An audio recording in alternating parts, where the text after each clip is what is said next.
கர்த்தருக்குள் பிரியமானவர்களே, பிப்ரவரி 11 இன்றைய பனித்துளிகளின் தலைப்பானது மாசற்ற இரத்தம். வசனம் 1 பேதுரு 1வது அதிகாரம் 19வது வசனம். குற்றமில்லாத மாசற்ற ஆட்டுக்குட்டியாகிய கிறிஸ்துவின் விலையேற பெற்ற இரத்தத்தினாலே மீட்கப்பட்டீர்கள் என்று அறிந்திருக்கிறீர்களே. 20ஆம் நூற்றாண்டின் துவக்க காலத்தில் பிளாக் டிப்தீரியா என்ற கொள்ளை நோய் அநேக நாடுகளில் பரவினது. அதனால் அநேக குழந்தைகள் பாதிக்கப்பட்டு போனார்கள். டாக்டர் ஃபெலிக்ஸ் ரூ என்பவர் ஒரு யூதர். அவருடைய பேத்தி இந்த தொற்றினால் பாதிக்கப்பட்டு மரித்து போனாள். இதன் விளைவாக தன்னுடைய பேத்தியனுடைய மரணத்திற்கு என்ன காரணம் என்பதை ஆராய்வதற்கு அநேக நேரத்தை அவர் ஆய்வகத்தில் செலவிட்டார்.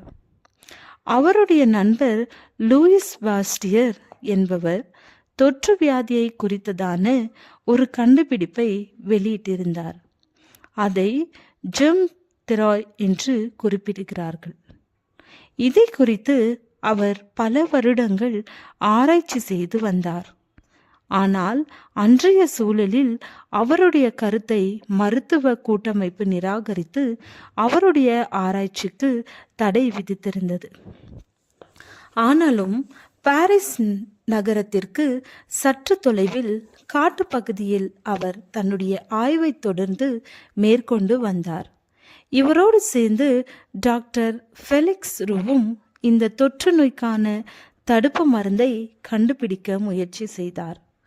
நோய் தடுப்பு மருந்து உருவாக்குவதற்கு 20 அழகான குதிரைகளுக்கு அந்த நோய் தொற்றின் கிருமி நாசி வழியாக செலுத்தப்பட்டது.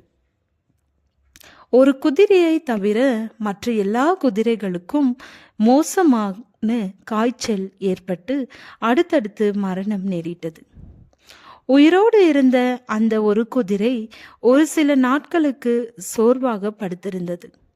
எனவே தொடர்ந்து கண்காணிப்பு வலயத்தில் இருந்தது. ஆராய்ச்சியாளர்களில் யாராவது ஒருவர் தொடர்ந்து கண்காணித்து வந்தனர். ஒரு நாள் அதிகாலை வேளையில் 2 மணி அளவில் அந்த குதிரையினுடைய வெப்பநிலை சற்று குறைந்ததை பதிவு செய்தார்கள். டாக்டர் ரூவும் தொடர்ந்து கண்காணித்த போது அதிகாலை வேளையில் மேலும் வெப்பநிலை குறைந்து அந்த குதிரைக்கு காணப்பட்ட சோர்வு மற்றும் காய்ச்சல் முற்றிலும் நீங்கினது. அப்போது அந்த குதிரை நன்றாக சாப்பிட்டது மற்றும் ஓடினது.